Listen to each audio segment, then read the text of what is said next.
Hello my dear students, good morning everyone. मैं हूं सुफियान सिद्दीकी। स्वागत है आपका एचबीएन क्लासेस पर। जैसा कि स्टूडेंट्स का डिमांड आ रही थी कि सर केमिस्ट्री सर चाहिए, केमिस्ट्री पढ़ना है, मुझे केमिस्ट्री पढ़ना है।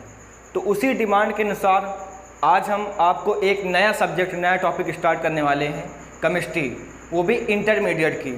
आपको आज इस वीडियो में इंट्रोडक्शन दिया जाएगा कि केमिस्ट्री में कैसे क्या पढ़ाया जाएगा, और इस केमिस्ट्री को मनीष सर के द्वारा पढ़ाया जाएगा। मनीष सर आपको केमिस्ट्री के बारे में बताएंगे, केमिस्ट्री क्या होती है। बहुत से बच्चे होते हैं केमिस्ट्री में डर जाते हैं, नाम सुनकर ही डर जाते हैं, केमिस्ट्री आ गई तो वो खौफ, वो डर आज से पूरा ख़त्म हो जाएगा, क्योंकि अब मैथ्स के साथ साथ केमिस्ट्री के जादूगर भी आ चुके हैं।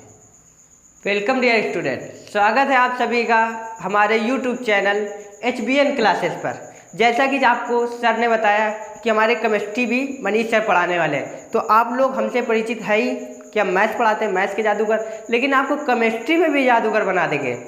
ठीक है, तो हम इसको कैसे बताते हैं आपको कि यूपी बोर्ड में क्या करना है। बहुत सारे लड़के डरते हैं केमिस्ट्री में, इवन केमिस्ट्री पढ़ाने को कोई तैयार ही नहीं होता है, क्योंकि केमिस्ट्री में न्यूमेरिकल इतने कठिन आते हैं कि शायद ही मैथ्स और फिजिक्स के न्यूमेरिकल होते होंगे कठिन। उसमें कैलकुलेशन पार्ट भी है। अब हम आपको डिफाइन करने वाले हैं यहाँ पर कि आपको कैसे हम पढ़ाएंगे, क्या पढ़ाएंगे, कितना पढ़ाएंगे और कैसे पढ़ाएंगे, यानी कि व्हाट, हाउ मच और हाउ, इन तीनों का जवाब आपको हम देने वाले। तो फटाफट इस सेशन को शुरू करने से पहले फटाफट इस वीडियो को लाइक कर दें, शेयर कर दें और सब्सक्राइब कर दें, और बेल आइकन को दबाना ना भूलें, ताकि हमारी जो केमिस्ट्री क्लास होगी वो आपको समय समय पर नोटिफिकेशन आपकी स्क्रीन पर आता रहे। तो फटाफट इस सेशन को शुरू करते हैं हम लोग। तो सबसे पहले हम आपको अच्छा ये बताइए कि आपको युद्ध लड़ना है। अब आपको पता ही नहीं कि हमें युद्ध किससे लड़ना है, तो ये तो मतलब कैसे पता चलेगा कि हमें इनसे लड़ना है कि उनसे लड़ना है। तो आपको पता तो होना चाहिए कि हमें युद्ध किससे लड़ना है, तभी तो उसकी ताकत का अंदाज़ा लगा सकते हैं आप। तो सबसे पहले हम केमिस्ट्री को डिफाइन करते हैं। सबसे पहले हम केमिस्ट्री को डिफाइन करते हैं।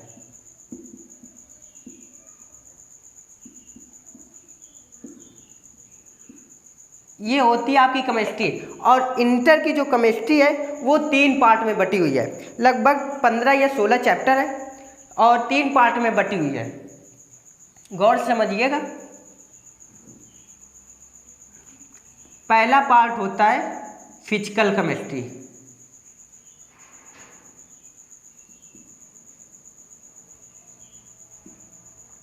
दूसरा पार्ट होता है आपका ऑर्गेनिक केमिस्ट्री,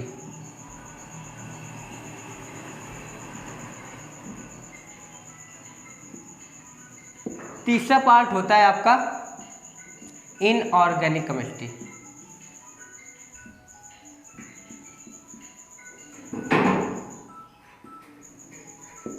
तो ये 3 चीज़ों पे 12th की केमिस्ट्री जो है पूरी डिफाइन है।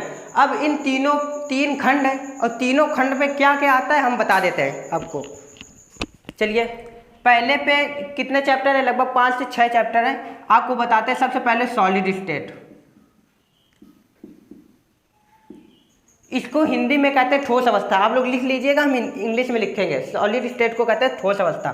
दूसरा आपका आता है सॉल्यूशन, सॉल्यूशन को कहते हैं विलयन। पहला है ठोस अवस्था, दूसरा है विलयन, तीसरा है इलेक्ट्रोकेमिस्ट्री।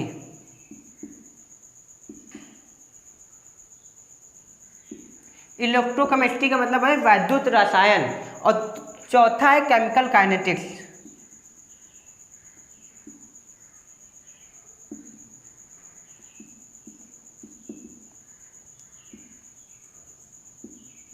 केमिकल काइनेटिक्स, और उसके बाद है सरफेस केमिस्ट्री।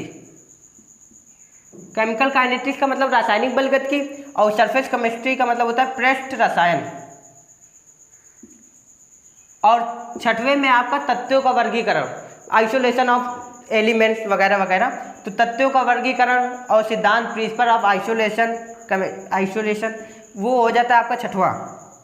अब ऑर्गेनिक का मतलब होता है कार्बनिक रसायन, और फिजिकल केमिस्ट्री मतलब होता है भौतिक रसायन। इनऑर्गेनिक मतलब अकार्बनिक, जिसमें कार्बन जुड़ा हो उसको कार्बनिक कहते हैं। इसमें आपका आ जाता है एल्डिहाइड, कीटोन, कार्बोक्सिलिक, और आ जाता है हेलोएल्केन, हेलोइरिन आ जाता है, और आपका आ जाता है फिनाल, ईथर, और एल्डिहाइड, कीटोन, कार्बोक्सिलिक, और आ जाता है आपको जैवाणु, बायोमोलिकुलर, और पॉलीमर, बहुलक आ जाता है। इसमें 3% डिस्काउंट है, तो उसको हम काट कर बताएंगे, ठीक है।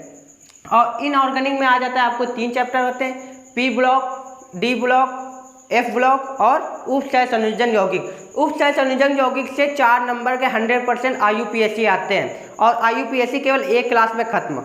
और दूसरा है पी ब्लॉक, सबसे मोस्ट इंपॉर्टेंट। पी ब्लॉक से 7 नंबर का लगभग आता है, तो पी ब्लॉक पे मोस्ट इंपॉर्टेंट। और ये जो है, ये जिस बंदे ने ये कर लिया तो धन्य है उसका, क्योंकि भाई साहब उससे न्यूमेरिकल इसी से बनता है, और इसके न्यूमेरिकल बहुत ही कम लोग सॉल्व कर पाते हैं। लेकिन हम आपको ऐसे सॉल्व करना बताएंगे जैसे कि आप 2 में पढ़ते हैं, बिल्कुल मतलब सिखा देंगे, आपके रग रग में बता देंगे।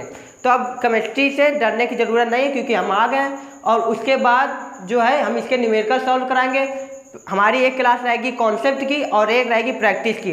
तो प्रैक्टिस में हम आपको न्यूमेरिकल कराते जाएंगे, हर चैप्टर के कम से कम 10 क्वेश्चन आपको देंगे, और उन्हीं 10 में से गारंटी है कि आपका फंस जाएगा, ठीक है। तो आगे हम इस सेशन को एंड करते हैं, ठीक है। तो इस सेशन को एंड करते हैं। तो आप लोग अगर पसंद आया हो तो लाइक कर दें। हाँ, अब हम कौन सा चैप्टर उठाएं, इनमें से उठाएं कि ऑर्गेनिक से उठाएं कि इनऑर्गेनिक से उठाएं, ये आप लोग कमेंट बॉक्स में डालेंगे। कल आपको पहली वीडियो मिल जाएगी। जिसके कमेंट ज़्यादा होंगे कि sir organic, sir inorganic, sir physical, तो वही हम उठा लेंगे। तो इनसे आप लोग बेफिक्र रहिए। 4 होते हैं इससे, सॉलिड स्टेट, सॉल्यूशन और केमिकल। इन दोनों से ज़्यादा आते हैं, सॉल्यूशन से सबसे ज़्यादा आते हैं, और केमिकल काइनेटिक्स से न्यूमेरिकल आते हैं। तो आप लोग कमेंट में ज़रूर डालिएगा कि आपको कौन सा पहले लेसन चाहिए, ठीक है। तो अलविदा लेते हैं, अलविदा नहीं, कभी अलविदा ना कहना। फिर मिलते हैं चलते चलते। चलिए, जय हिंद, जय भारत।